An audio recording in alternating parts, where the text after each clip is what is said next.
Assalamualaikum warahmatullahi wabarakatuh. Annyeong ya Robun.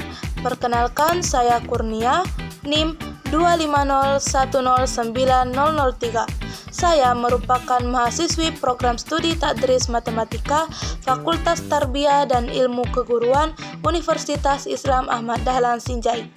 Pada video kali ini, saya akan membahas tentang teori-teori belajar, khususnya teori behaviorisme dan teori kognitivisme.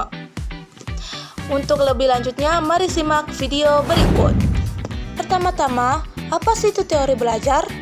Jadi, teori belajar merupakan seperangkat konsep yang menjelaskan bagaimana seseorang dapat memperoleh keterampilan, pengetahuan, sikap, dan perubahan perilaku melalui pengalaman dan interaksi dengan lingkungannya. Selanjutnya, mari kita melangkah ke teori pertama, yaitu teori behaviorisme. Jadi, teori behaviorisme ini adalah teori yang memandang belajar sebagai perubahan tingkah laku yang dapat diamati akibat adanya hubungan antara stimulus atau rangsangan dan respon atau tanggapan.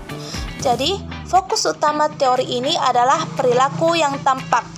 Contohnya, ketika guru memberi pujian kepada siswa yang rajin menjawab, maka siswa akan semakin semangat untuk aktif di dalam kelas.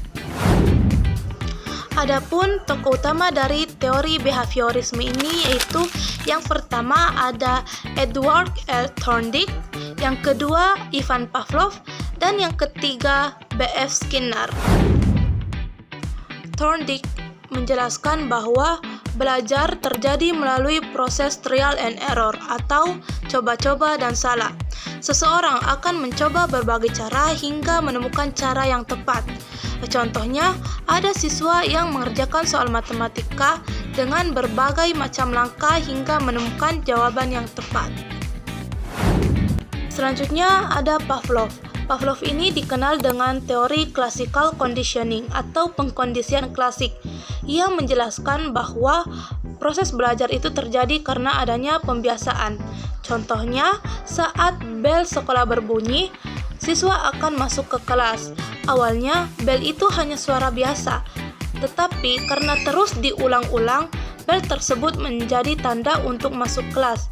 Ini artinya seseorang dapat membentuk respon tertentu karena adanya kebiasaan yang terus-menerus. Yang terakhir ada Skinner. Skinner ini mengembangkan teori operan conditioning. Ia menjelaskan bahwa perilaku ini dipengaruhi oleh penguatan dan hukuman. Jika siswa diberikan hadiah karena nilainya bagus, maka siswa tersebut akan termotivasi untuk lebih giat lagi belajar. Selanjutnya kita akan beralih ke teori kedua, yaitu teori kognitivisme, di mana teori kognitivisme ini melihat belajar sebagai proses mental yang melibatkan berpikir, memahami, mengingat, dan memecahkan masalah, di mana teori ini menekankan bagaimana siswa itu memahami materi bukan hanya sebagai perubahan perilaku. Adapun tokoh utama dari teori kognitivisme ini yaitu Gestalt dan Kurt Lewin. Yang pertama ada Gestalt. Gestalt ini menekankan bahwa belajar itu harus dipahami secara utuh, bukan bagian-bagian terpisah. Prinsip utamanya yaitu keseluruhan lebih penting daripada bagian-bagian. Contohnya, seseorang itu akan lebih mudah memahami matematika jika mengerti konsepnya, bukan hanya sekedar menghafal rumusnya. Selanjutnya yang kedua ada Kurt Lewin dengan teori medannya, di mana teori medan ini menjelaskan bahwa perilaku seseorang itu dipengaruhi oleh kondisi diri dan lingkungannya. Misalnya, siswa yang memiliki motivasi yang tinggi dan belajar di lingkungan yang nyaman akan lebih mudah untuk berhasil.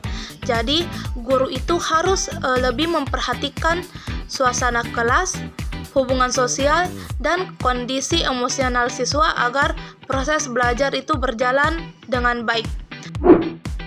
Baik, mungkin cukup sekian materi tentang teori belajar, khususnya teori kognitivisme dan behaviorisme yang dapat saya sampaikan. Lebih dan kurangnya mohon dimaafkan. Assalamualaikum warahmatullahi wabarakatuh. Annyeong!